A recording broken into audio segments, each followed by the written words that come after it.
Kristie Atwood is with Royal Examiner today.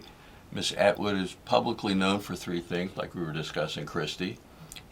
You do have a legal dispute with the county over permitting issues on your home construction. Yes. And that they were okayed, and there were questions about the commercial entities that tied up LLCs and the principal, who had a permit, did anybody have a permit? Yes. And there is possible litigation stemming from that, I guess. Possible. That's sort of out to say. And then you have your Facebook page, I believe it's One Mad Mother. I do, yes. Which is prominent and sort of expressing public outrage about what happened at the EDA, why, how it can be fixed. Mm-hmm.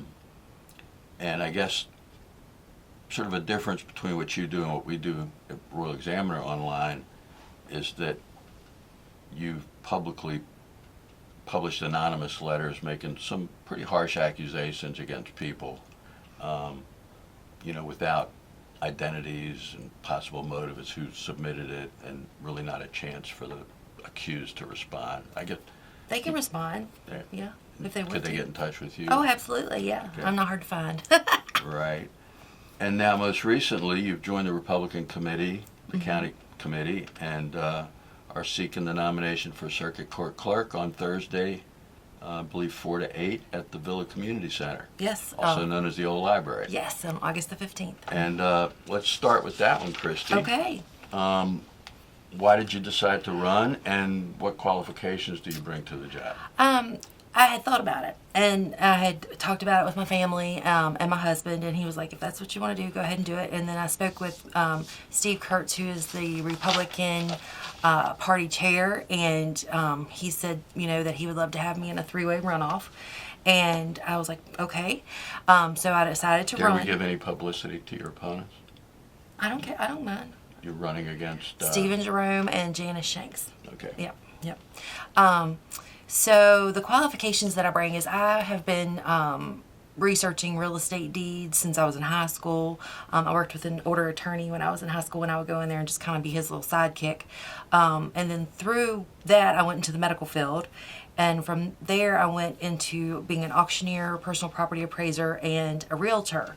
And probate was one of the specialties that I did, as well as the bankruptcy courts. So I've been in and out of the courts and around, enough to know that, the legal jargon and the business that goes with it. And I've talked to some people, and I guess Circuit Court Clerk is considered one of the more difficult record-keeping positions in government. Mm-hmm. Does it seem somewhat of a daunting task to you to be in control of so many levels, real estate, criminal? Not really, because I'm a very, detailed person, and I'm very organized when it comes to anything. It's like with my house. I have notebooks upon notebooks. So if I see something, everything has to be organized and in its place, and that's what I need That's what I need to happen. Mm-hmm. So I don't think that will be too hard. Now, one thing I did want to ask you, and this has been a concern that's been expressed to me, that being the record keeper of the circuit clerk, there are a certain amount of sealed documents with a lot of cases. And on your website or your Facebook page, social media is a confusion to me. Right. So excuse me if I misphrase it, but you have published some documents of the government that have been leaked to you anonymously that are marked confidential. Can people be secure that if they had sealed documents in Circuit Court Clerk and you had some sort of an interest in it, that they might not be leaked out? Oh, no, they would not. That's like an apple and an orange. Right now, what we're trying to do with the Facebook page is just to get the information out to the public that is the truth, because we deserve the truth. But as Circuit Court Clerk, that is like an official job that I would take, all confidentiality, and nothing would be public unless it was deemed to be public. Okay. And in your press release, you talk a lot about the mood of the community over the EDA situation, and sort of there's a blanket movement, sweep them all out, make some changes.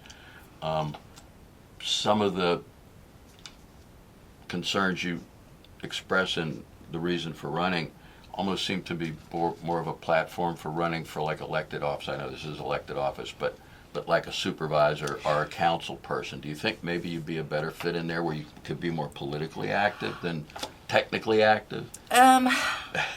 Not well. I can be very opinionated, and I think that the candidates that we have for South River, I think that And that is your district. that is my district, and I think that we are covered with that. That's why I decided not to run, because we do have three good candidates to choose from.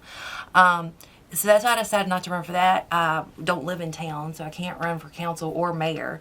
But with the way that the LLCs have been created and the way documents have been recorded or not recorded or supposedly tampered with, I think I would be in a position to be able to see, like, some, if like one of the deputy clerks came to me and said something doesn't seem right, I would look.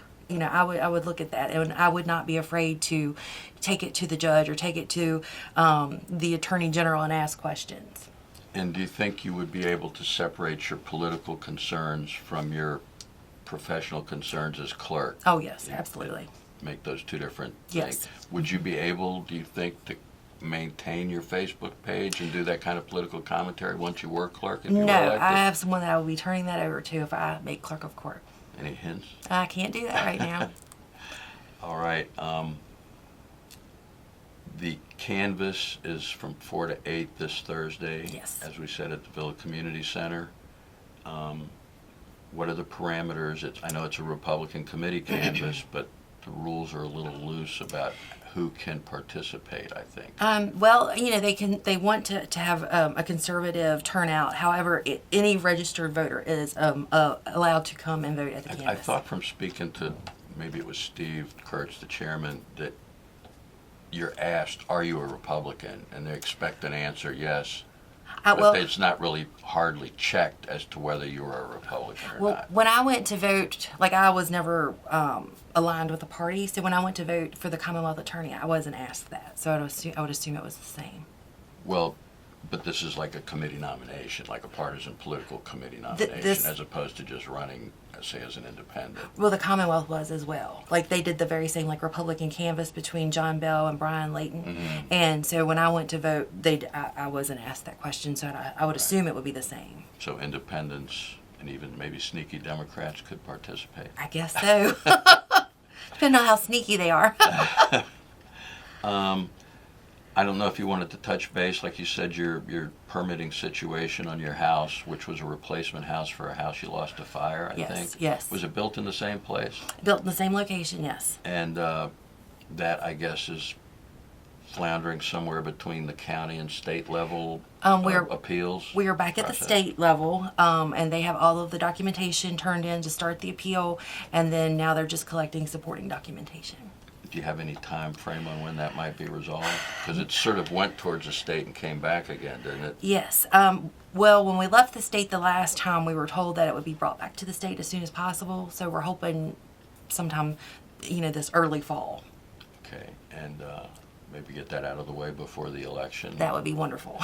Now, if you did not get the nomination of the Republican committee this week, would you consider running as an independent?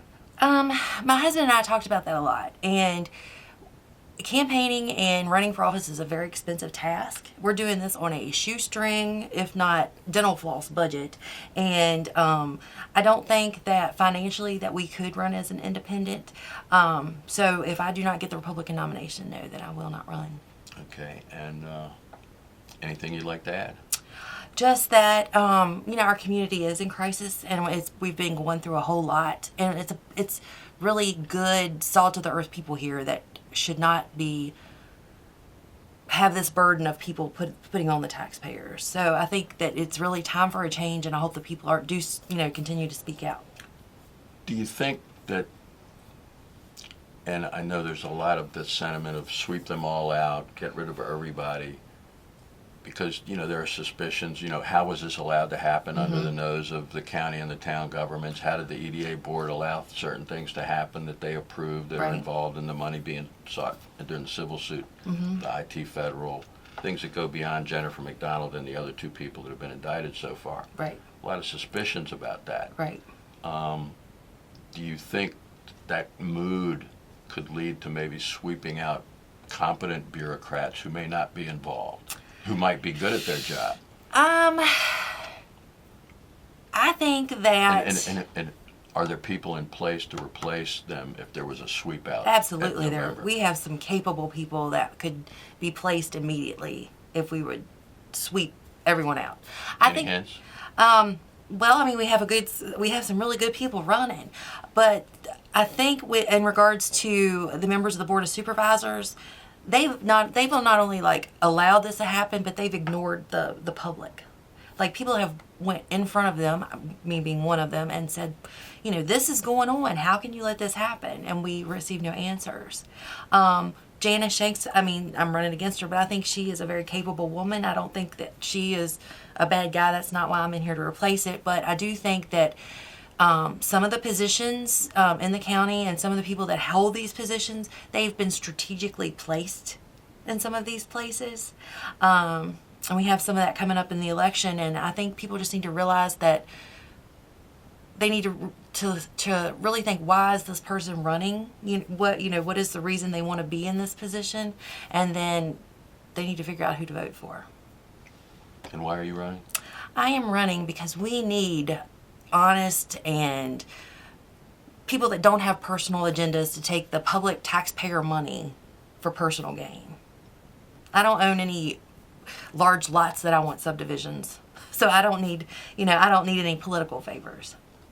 But you do have potential litigation, I think pretty high dollar litigation pending against the county, so that's sort of an ironic place to be in. I do, but if it was anybody else that had this happen to them, I would say get them. Because with what I've had done to me and my family is just not right. And that was one of the reasons that I chose to, instead of not say anything, I chose to fight, because I don't want it to happen to anybody else. Nobody else should have to go through what I've went through. Do you see a connection between what you've lived through regarding your house construction and permitting? And are those things being corrected? There's a side question, but do you see a connection between your situation dealing with bureaucracy and the overall situation Oh, in absolutely. the EDA scandal? Absolutely. This is how the county has been run for, they started in business in 2002, so for, at the time, 15 years, they had been, not had the proper licensures and proper documentation for their business. So, yes, I mean, they've allowed the county just to kind of run rampant and people to just start LLCs and bankrupt LLCs and then start another LLC, that everything's just sitting in a big pile that you don't really know who is what and what is who. Capitalism at work? I guess so. Or not at work? Well, bad capitalism, maybe. All right. Well, Kristie, thanks for being with us. Thank you. And I'm sure we'll see you and your opponents Thursday. Yes. And their supporters, and we'll see what happens. Yes, we will. All right. Thank you. Thanks, Kristie, for being here with Royal Examiner today. Thank you for the opportunity.